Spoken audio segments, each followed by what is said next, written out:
हाय, मैं हूँ अमृता और हेलो। इस सीरीज के तीसरे एपिसोड में आपका स्वागत है। एपिसोड की शुरुआत रीकैप से होती है, जहाँ पे हम देखते हैं जॉन उस रेलिक की पावर देखते हुए वापस यूएनएससी में जाने का फैसला करता है, क्योंकि ये रेलिक कोवेनेंट एलियन के हाथ लगा तो पूरे ब्रह्मांड की तबाही हो सकती है। उसके साथ जो कौन ये लड़की होती है, उसे वो अपने दोस्त के ही प्लेनेट पर रहने के लिए कहता है, क्योंकि यूएनएससी ने उसके ऊपर इनाम रखा है। जिसके बाद कहानी आती है प्रेजेंट में, जहाँ पे हम उबान नाम के एक वेस्ट प्लेनेट पर कुछ लोगों को देखते हैं। इस प्लेनेट पर भारी मात्रा में कचरा होता है और यूएनएससी यहाँ के लोकल लोगों को काफी मार रही थी, पीट रही थी। इसी प्लेनेट पर मैकी रहा करती है और हम उसके बचपन को देखते हैं, जो यूएनएससी के लोगों से डर कर एक जगह पे अपने दोस्त डेट के साथ छुपी हुई थी। और ये लोग डॉन ऑफ एंजल नाम की एक किताब पढ़ रहे हैं, जहाँ डेट मैकी से कहता है कि दुनिया में और भी काफी सारी खूबसूरत प्लैनेट्स हैं, जहाँ पे रोशनी है, पेड़ पौधे हैं, और दोनों भी एक दूसरे को प्रॉमिस करते हैं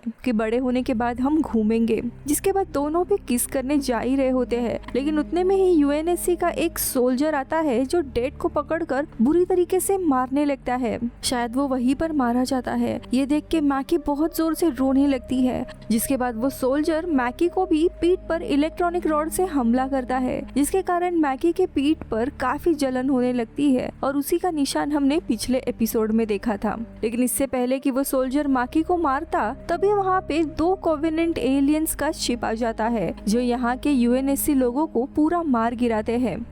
जिसके बाद ये लोग मैकी को बचाकर अपने प्लेनेट पर लेकर जाते हैं, मानो उसी को ढूंढने के लिए ये लोग यहाँ आए हैं। और इसी कारण से मैकी यूएनएससी से नफरत करती थी, क्योंकि उसके बॉयफ्रेंड डैन को उन्होंने मार दिया था। खैर, अब कहानी आती है प्रेजेंट में, जहाँ पर हम मैकी को देखते हैं, जो अभी कीस्टोन को वापस लाने के मिशन पर जाने की तैयारी कर रही है। पर इसी बीच वहाँ कोवेनेंट लीडर मर्सी आकर मैकी से उसके प्लान के बारे में पूछने लगता है, जिस पर मैकी मर्सी से कहती है कि मैं पहले मैड्रिगल प्लैनेट पर जाऊंगी, जिसके बाद मैं उस डीमन यानी के जॉन को मारकर उससे कीस्टोन हासिल करूंगी। अब यहाँ यूएनएससी के हेडक्वार्टर में हम मिरांडा को देखते हैं, जो कि कीस्टोन के ऊपर रिसर्च कर रही होती है। लेकिन तभी वहाँ पे एडमिरल आती है और मिरांडा से कहती है कि ये कीस्टोन 1,00,000 साल पुराना है और हमें जॉन से पता चला है कि ये चीज असल में किसी हथियार का एक पार्ट है, इसीलिए मैं चाहती हूँ कि तुम पता लगाओ कि ये चीज क्या करता है। एडमिरल यहाँ पे डॉक्टर कैथरीन से अलग अपनी एक टीम बनाना चाहती थी, जिसकी हेड अब मिरांडा थी और मिरांडा भी इसके लिए रेडी होती है।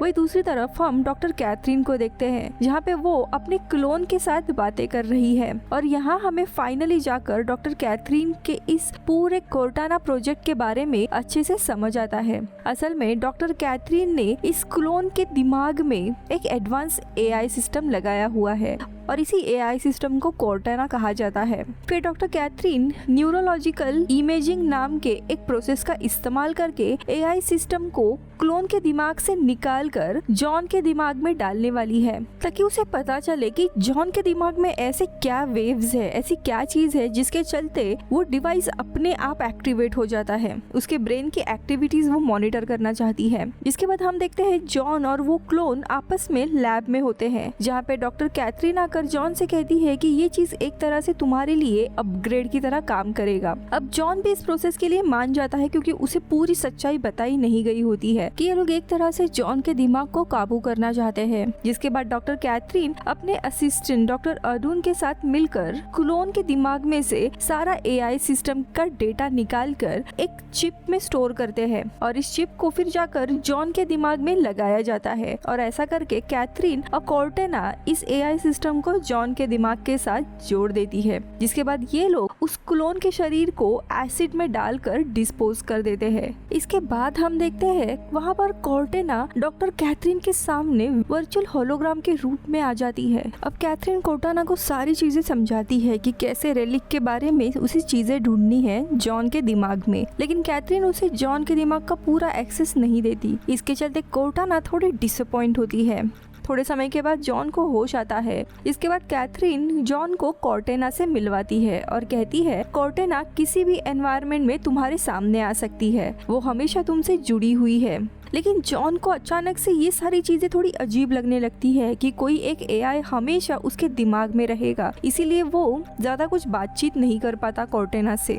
खैर इसके बाद अब सीन आता है क्वान के ऊपर, जो कि न्यूज में देखती है कि उसके पिता का एक दुश्मन था विंचर, वो अब उसके होम प्लैनेट पर राज कर रहा है और उसने यूएनएससी के साथ शांति का समझौता भी कर लिया है, यानी कि फाइनली वो प्लैनेट अब यूएनएससी के अंडर में आ गया था। लेकिन क्वान काफी गुस्सा होती है, इसीलिए वो सोरेन से जाकर कहती है कि मुझे एक स्पेसशिप चाहिए और मैं मैड्रिगलिया ने अपने प्लैनेट पर जाकर विंचर से लड़ सकूं। लेकिन सोरेन मना करता है। वही दूसरी तरफ हम ग्लैडियस नाम के यूएनएससी के एक पेट्रोल स्पेसशिप को देखते हैं, जिन्हें मैकी एक कोवेनेंट स्पेसशिप से रेडियो के जरिए कांटेक्ट करके कहती है कर लिया है। कोवेनेंट एलियन ने मेरे प्लैनेट पर हमला करके कुछ इंसानों को मेरे साथ किडनैप कर लिया था, मुझे कहीं पर लेके जा रहे हैं, पर उनके स्पेसशिप के इंजन अचानक से खराब हो गए हैं, जिसके बाद सभी एलियन इस पूरे शिप को अबैंडन करके चले गए हैं। अब यहाँ पे मैं अकेली ही जिंदा इंसान बची हूँ, प्लीज मुझे बचाइए। ऐसा काफी डरा हुआ मैसेज रहता है, जो सुनकर यूएनएससी के लोग मैकी को रेस्क्यू करके उसे अपने स्पेसशिप में लेकर आते हैं। लेकिन ये सारा एक प्लान होता है और यहाँ पे मैकी ने अपने साथ एक अजीब तरह से एलियन को लेकर आई थी,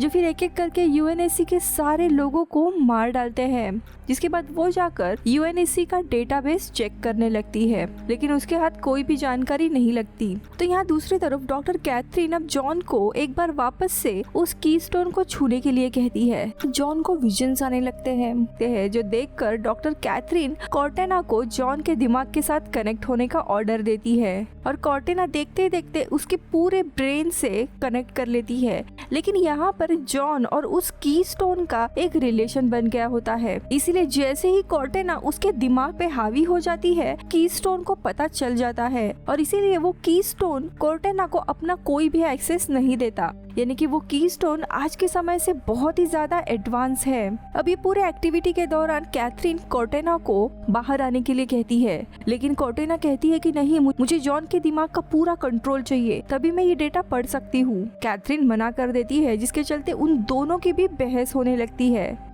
लेकिन इसके चलते हमें कॉर्टेना के अजीब बर्ताव के बारे में पता चलता है। कॉर्टेना एक तरह से हर एक चीज को खुद से डोमिनेट और कंट्रोल करना चाहती है। वह इन सारी चीजों के कारण जॉन बहुत ही अजीब फील करता है और वहाँ से निकलकर अपने सिल्वर टीम के बाकी साथियों के साथ मिलता है। उनके साथ मीटिंग करते दौरान अचानक से कॉर्टेना बिना बुलाए वहाँ आ जाती है, जो देखकर जॉन गुस्सा करता है और बदतमीजी से उसे जाने के लिए कहता है। थोड़े समय के बाद जॉन कंप्यूटर पे कुछ सर्च करने लगता है, लेकिन उसे कोई भी जवाब नहीं मिलता। तभी कॉर्टेना जॉन से कहती है, जो चीज तुम ढूंढ रहे हो उसे ढूंढने में मैं तुम्हारी मदद कर सकती हूँ। तब जाकर जॉन थोड़ा उस पर भरोसा करता है और उसे कहता है कि मुझे विजन में एक प्लैनेट दिखाई गया है, उसी को ढूंढ रहा हूँ। अब उसके डिस्क्रिप्शन के अनुसार 103 प्लैनेट का डेटा कॉर्टेना उसे ढूंढ कर देती है, जहाँ पे इंसान रहा करते थे।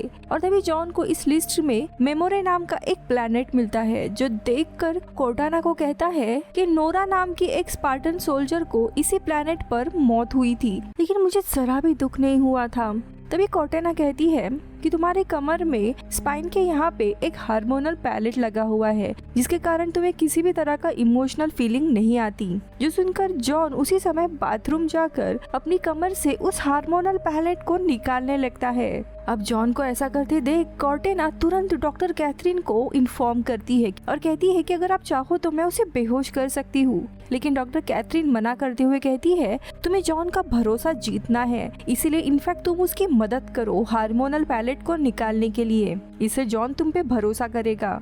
अब ये सुनकर कॉर्टेना वहाँ आ जाती है और जॉन को बताती है कि एग्जैक्टली उसका पैलेट कहाँ पे है। उसी के साथ जॉन अपने शरीर में लगे हुए उस पैलेट को निकाल कर फेंक देता है, लेकिन ये सारी चीजें होते हुए काई छिपकर देख रही होती है। अब हार्मोनल पैलेट निकालने के कारण हम देखते हैं जॉन जब लोगों के बीच में जाता है तब उसे काफी अलग महसूस होता है। लोगों की खुशी दुख को वो महसूस कर सकता है। धीरे धीरे उसके अंदर की फीलिंग अब जग रही है, जिसके बाद वो वापस जाकर कीस्टोन को हाथ लगाता है, जहाँ इस बार उसे विजन में दिखाई देता है जो लोग उसे अभी तक दिखाई दे रहे हैं वो उसका परिवार है और ये सारी उसकी मेमोरीज है। इन विजन से उसे समझ आता है कि इस कीस्टोन का एक दूसरा बड़ा हिस्सा भी है और ये छोटा कीस्टोन उस बड़े वाले कीस्टोन में लगाना है। और इन्हीं सब चीजों की ड्राइंग जॉन बचपन में निकाला करता है, लेकिन उसके पिता इन सारे ड्राइंग्स को देखकर उसके ऊपर भड़क जाते हैं और इसीलिए एक दिन वो ये सारी ड्राइंग्स ना चाहते हुए भी पिता के कहने पर जमीन के नीचे दफना देता है। अब ये सब कुछ देखने के बाद जॉन